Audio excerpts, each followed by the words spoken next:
Hello everybody, I'm Aurora, and this is my complex and complete guide to 2013 souvenirs. I'm making this because I want there to be a guide that goes as in-depth as possible and clears up any misunderstandings about 2013 souvenirs. So let's go ahead and start the first part of the guide. So first we're going to talk about the stickers themselves before we go into talking about anything else about the guns or about the souvenirs. So these stickers were the first stickers to enter Counter-Strike, but they could not be obtained sealed as they were always dropped on souvenirs. They only dropped one on souvenirs other than the four that are dropped now, and they're only called hollows because the concept of stickers was brand new at this time.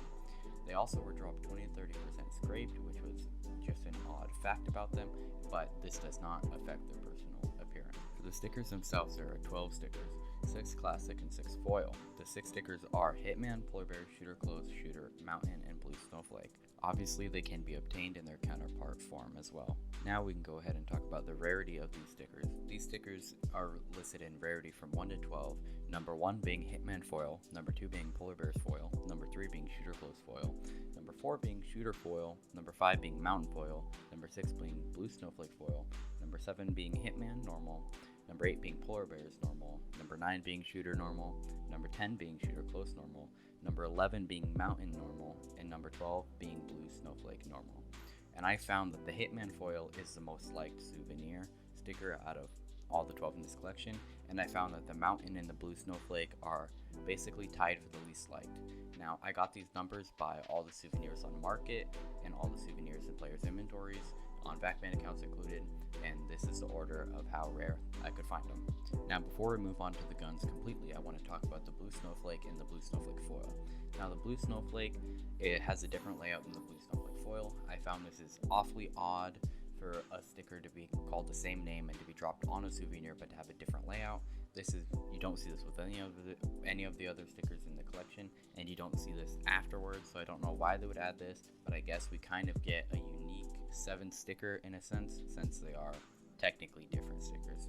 Now that we are done with the stickers, I want to talk about something about the stickers that we don't see on any other stickers in the game except 2013 souvenirs that makes them extremely unique. Now, of course, I'm talking about sticker rotation. No guides or no videos I found have ever covered this, but basically what it is when you apply a sticker to a gun, or when you get a sticker dropped in a souvenir case, it is symmetrical with the gun. At a 180-degree angle, it's lying flat. But with 2013 souvenirs, you can get it at like a 170-degree angle, or you can get it at like a 110-degree angle. You can get it tilted, possibly on its side. Haven't seen it yet. Haven't seen it upside down. Nothing too insane. I will give you some examples. There's more extreme conditions of it, and then of course, like anything, there's lighter conditions of it. But if you find something that has a really good rotation on it that you like, then it could fit your personal preference more, and then you can really enjoy that skin. Now that we are done with sticker rotation, I want to talk about sticker size. Now, sticker size has something that relates to sticker rotation. Depending on the rotation, the sticker can be a different size.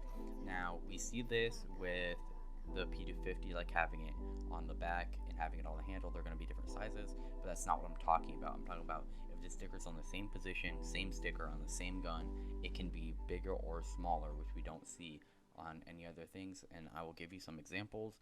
There's obviously, again, more extreme conditions and lighter conditions, but I think this can also really play a big part in personal preference, so enjoy looking for a gun that's going to fit exactly what you want. Now, before we go over the skins themselves and the rarity of them and the rarest of them, I want to go over the collections and the teams included first, as well as the winner. So there was the original 6 that were supposed to be dropped in the packages, which is the Dust 2 collection, Trend collection, Mirage collection, Safe House collection, Lake collection, and Italy collection. But the Bank collection sneaked its way in there by getting a glitched R8 revolver bone mask, which 5 were dropped, but that has already been fixed. So that is a little unique adaptation. 2 of the 5 that were dropped were field tested, and 3 of the 5 that were dropped were minimal wear. So have fun getting those. They're priced from $200 to $500, but all the current owners of them are looking for way higher than that. So I wish you luck if you're looking to purchase one of those, but other than that, there has been some pretty big teams at this event. There's been Ninjas Pajamas, SK, Copenhagen Wolves, Navi, Complexity, Fnatic, just to name a few. There's a lot of other really well-known teams here. You can just go ahead and search 2013 souvenir teams, or you can check my guide that will be linked in the description. So now let's move on to like the rarest 2013 souvenirs. And now I've set 5 categories for these. what I call total teamless, what I call teamless, what I call pre-event test, and what I call the exhibition match. So let's go over total teamless first. Now this is one item, there's only one in the game that shows no souvenir information at all when you look at the item in inventory. This means it doesn't show the major it was dropped in, it doesn't show the information on the teams, it is totally blank. There's only one known like this, and it is the souvenir M249 Gator Mesh Battle Scar. So it's not the prettiest skin, but it has a pretty rare backstory. Now let's talk about teamless. The teamless is basically, it shows the event it was dropped, but it does not show any other information. It doesn't show the teams that faced or anything. But that is a little less rare than the total teamless because obviously it shows some information. Now let's go ahead and move on to the pre-event tests. Now these are rare because there's so few of them dropped. They're called pre-event tests because they were pre the event when they were testing settings on the server or testing the computers. And now there was 2 games of this, the Valve Squad Alpha versus Valve Squad Bravo, and the NIP Team A versus NIP Team B. Obviously the Valve Squad Bravo has less views, so it has less cases, so it is a lot more rare. But other than that, let's move on to the final exhibition match. Now this was between Team Duncan and Team Tommy. I get a lot of questions about this, but it's really easy to explain. There was a player named Thurpus and a player named Doran, and their real names were Duncan, and the other guy's real name was Tommy, and it's easy as that. Now they were just doing an exhibition match, which is basically a practice match. So they were practicing. So 5 random players from one team, 5 random players from the other team, and then those 2 team captains are what started the game. And then that's how you get the 2013 souvenirs between Tommy and Duncan. Now I personally think that is really cool, but let's move on to something called morph sticker placement. Now you see this in a lot of guns prior to 2013s, but you can really see it in these skins. So a few examples are a Scout, an MP9, and a Scar. Now the Scout, if you have it on the tip or in the back, it's going to morph into the gun a little bit, and I'll show you what that looks like. And with the MP9, if you have it on the main body, it's going to go up on one of the levers on the body, and that gets it really messed up. And for the Scar, obviously if you have it somewhere on the body under the scope, it's going to get really messed up, as well as the AUG gets it really messed up. There's a few others that mess it up, but those are the big ones I can think off the top of my head. Now there's a lot of other unique 2013 stuff like this that I could go over, but I think I'm going to end it here. I've gone over all the major stuff. This is really the only thing I haven't gone over is the pricing, and it's really hard to price some of the matches, but I'll go ahead and just list the matches down.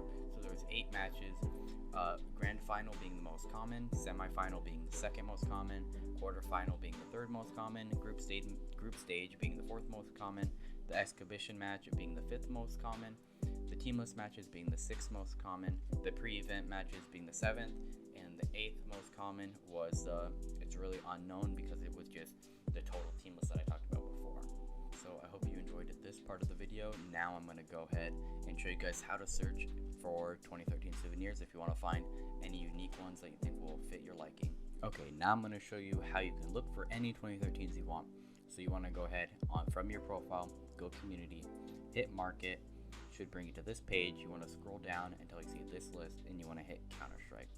Now once you've hit Counter-Strike, this will pop up. You want to hit show advanced options. You want to check souvenir, check this, type in 2013 and hit enter. Now you can go ahead and up here, you can search by price or you can search by quantity. Now if you want to search more in depth and look for different weapons, you can go ahead here, say we're looking for an AK. We can go ahead, hit AK, hit search, all of them will pop up here. Say we want a battle scarred AK, we're going to go ahead and click on that. Now we're going to get an AK with the sticker close, 2013 souvenir, and a Team Dignitas Catalyst 2014 for $14. We can go ahead and buy that if that's what we're looking for, or we can go back and search a different gun and really search for whatever we want. So I hope this part of the guide was as helpful as the first part, and let's move on to the final part. Thank you for sticking through the whole video. If you enjoyed it, leave a thumbs up. If you didn't, leave a comment, what should I change, or share with anyone you think this information will be useful to. And you can follow my Steam guide, the link will be in the description, or you can add me with any questions. My Steam account will as well be linked in the description. And overall, I just really hope you enjoyed this video, and I will put out more videos soon. Thank you for watching.